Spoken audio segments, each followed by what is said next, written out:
nouvelle vidéo. Aujourd'hui, on va parler du top 5 de mes huiles végétales préférées pour mes cheveux. Alors, en 5e position, je mets l'huile de coco. L'huile de coco favorise la pousse des cheveux. D'ailleurs, il y a des filles qui font des cures de coco avec du lait de coco, de l'huile de coco. Elles se font régulièrement des bains d'huile, des bains de lait de coco. C'est une des huiles qui pénètre le plus profondément. Elle assouplit les cheveux. Si vous faites des tresses au fil et que vous mettez de l'huile de coco, vos cheveux seront beaucoup plus détendus. Donc les avantages, selon moi, c'est que c'est une huile qu'on trouve partout. Vous pouvez la mettre dans toutes vos préparations. Donc bain d'huile, vapeau, si vous faites une chantilly de karité, machin.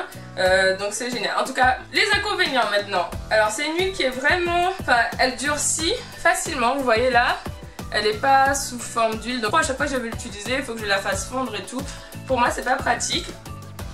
Ensuite, c'est une huile en fait super légère. Elle est vraiment trop légère à mon sens pour servir seule pour le scellage. Plus vous avez les cheveux crépus, plus vous aurez besoin de quelque chose de lourd pour sceller votre hydratation. Cette huile, paradoxalement, a tendance à assécher les cheveux.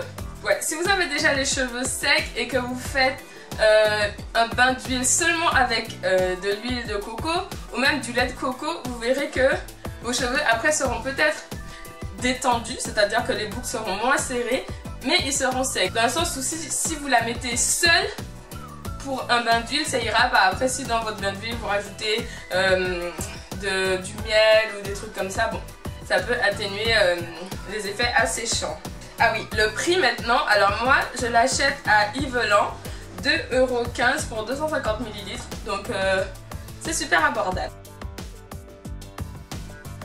Alors, l'huile d'avocat maintenant. Alors, c'est une huile qui est très bonne pour les cheveux secs et abîmés. C'est-à-dire que si vous avez eu l'habitude d'utiliser beaucoup d'appareils chauffants type sèche-cheveux, lisseur, tout ça. Si vous avez beaucoup défrisé vos cheveux qui sont abîmés, si vous avez fait des colorations comme moi, l'huile d'avocat est assez bonne pour réparer entre guillemets vos cheveux. Après, si vous avez des fourches de 10 cm de long, elle va les rendre ils seront plus vivants. Elle est riche en antioxydants. Une huile riche en antioxydants va justement revivifier vos cheveux. Elle protège les cheveux des UV. Donc si vous savez que vous allez vous retourner au pays, en Afrique, aux Antilles, machin, et que vous savez qu'à chaque fois que vous y retournez, bon bien sûr en général les cheveux sont plus beaux quand on retourne au pays, mais si jamais vos cheveux deviennent... vous savez, ils s'éclaircissent un peu et tout, et si vous aimez pas trop ça, vous mettez de l'huile d'avocat et vos cheveux seront protégés des UV. L'avantage, selon moi, parce qu'en fait à chaque fois là, pour chaque huile, je vais vous dire les vertus, donc en général, ce que je trouve comme avantage, ce n'est que mon avis, et comme un inconvénient, et le prix. L'avantage, c'est qu'elle est ni trop visqueuse, ni trop liquide. Donc elle peut servir pour tout, pour le scellage simple, sans additifs, pour le bain d'huile, voilà, pour le vapeau aussi. Je sais qu'au début, quand j'ai commencé à m'occuper de mes cheveux crépus, j'ai beaucoup utilisé cette huile et en complément je rajoutais de l'huile d'olive. Mais alors là ça a fait des merveilles sur mes cheveux, vraiment. Mes cheveux sont devenus plus souples en 2 mois en utilisant l'huile d'avocat et l'huile d'olive dans mon vapeau. Enfin, vraiment, je la mets en 4e position. Pourquoi? Parce que pour moi elle n'est pas si facile à trouver. Bon, ça va, elle n'est pas chère, il y a plus cher comme huile, mais l'huile d'olive à mon sens a à peu près les mêmes propriétés. Je peux la remplacer par autre chose dans ma routine, donc je la mets en 4e position. Ah oui, un autre truc, pour celles qui ne supportent pas l'huile d'olive, parce qu'il y a des filles, notamment Priska, qui font une intolérance à l'huile d'olive, du coup l'huile d'avocat est une très bonne alternative. À Yvelan, elle coûte 3,90 € les 100 ml. Donc pour moi, ça fait partie d'une huile pas si abordable que ça, sachant qu'on peut la remplacer par l'huile d'olive. Alors, en 3e position maintenant, l'huile d'olive, encore connue sous le nom de castor oil. Yeah. Donc, oui, je suis à chaque fois obligée de lire mes notes parce que franchement, vous voyez, j'ai fait genre, bon là je vous raconte ma vie, Mais ça fait une semaine que je prépare ça dans le RER. À chaque fois, genre j'écris un peu ce que je pense de chaque huile et tout. J'ai pris 6 pages, donc moi je peux pas retenir tout ça. L'huile de ricin est principalement connue pour accélérer la pousse des cheveux, des ongles, des cils, des sourcils. Enfin, c'est une huile très efficace pour les filles qui veulent se lancer dans un challenge pousse. Pour les femmes, vraiment, c'est en massage du cuir chevelu. Elle est assez parfaite. Elle est préconisée aussi pour réparer les cheveux abîmés par les colorations, les défrisages, tout ça. Les pointes, vous pouvez soigner vos pointes avec l'huile de ricin exclusivement si vous le voulez. Ce sera très efficace. Les avantages, selon moi, c'est que on la trouve aussi un peu partout dans les magasins type Afro, dans les magasins indiens, Aromazone, tout ça. Bon rapport qualité-prix. Vu tout ce que cette huile fait, pour moi, elle est pas chère. Vu vraiment toutes ses propriétés, elle est pas très chère. À peu près inodore. Faut vraiment chercher la petite bête, mais par rapport à d'autres huiles, bon voilà. L'odeur est très supportable. L'inconvénient pour moi, c'est que cette huile est beaucoup trop visqueuse. Elle est pas du tout... Enfin là, je sais... Ah oui, vous voyez, genre près du bouchon, quand je fais ça, elle est pas du tout... Elle est pas du tout agréable à passer sur le cuir chevelu. Elle est efficace, mais il faut avoir le courage, quoi, de prendre de l'huile de ricin, Enfin, franchement, j'ai essayé les massages du cuir chevelu avec l'huile de ricin. J'ai vite abandonné parce que ça me saoulait. Non, enfin bon, trop visqueuse. Pour moi, c'est l'huile la plus visqueuse que je connaisse. Et elle coûte 3,75 les 200 ml. Donc, est-ce que vous voyez un truc là? Ah oui. Pour la Baggy méthode, elle est très efficace. Alors, en deuxième position, l'huile d'olive. Oui, l'huile d'olive. Alors, elle est bonne pour les cuirs chevelus irrités. Donc, si vous avez des pellicules, bon bref, si vous avez le cuir chevelu irrité, l'huile d'olive est bonne en massage régulier. Elle va prévenir les cheveux abîmés. Elle va redonner souplesse, vigueur et brillance à vos cheveux. Elle fait plein de trucs. Ah oui, en fait, elle prévient, empêche même, la chute des cheveux. Parce qu'elle empêche la production d'une hormone qui s'appelle l'hormone DTH et qui va agir sur vos follicules pileux et qui va votre follicule pileux. Et en le rétrécissant, bah, ça va faire chuter vos cheveux. Et l'huile d'olive empêche la production de cette hormone, donc c'est génial.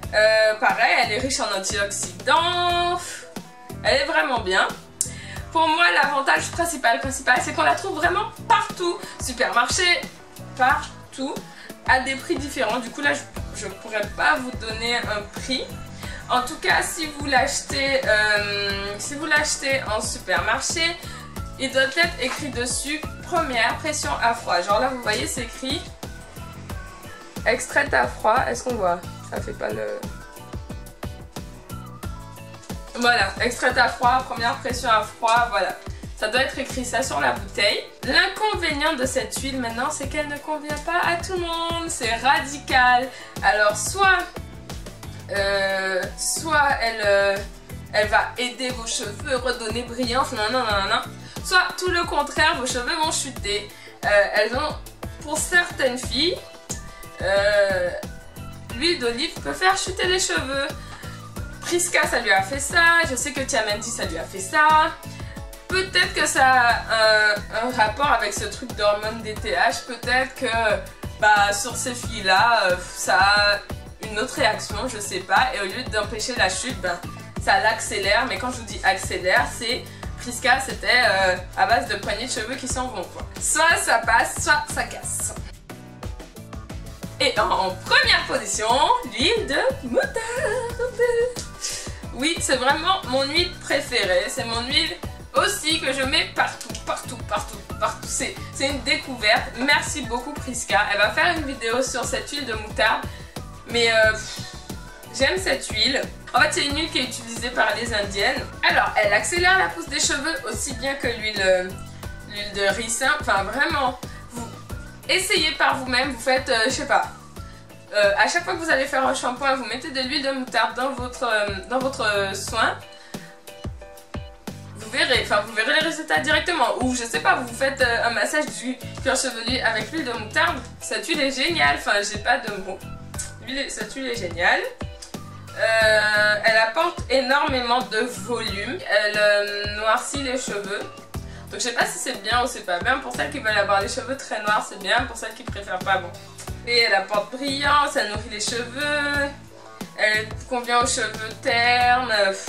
Ah oui, elle va gainer aussi vos cheveux. Ça va faire un peu comme le henné qui va gainer vos cheveux. Ben, elle aura le même résultat.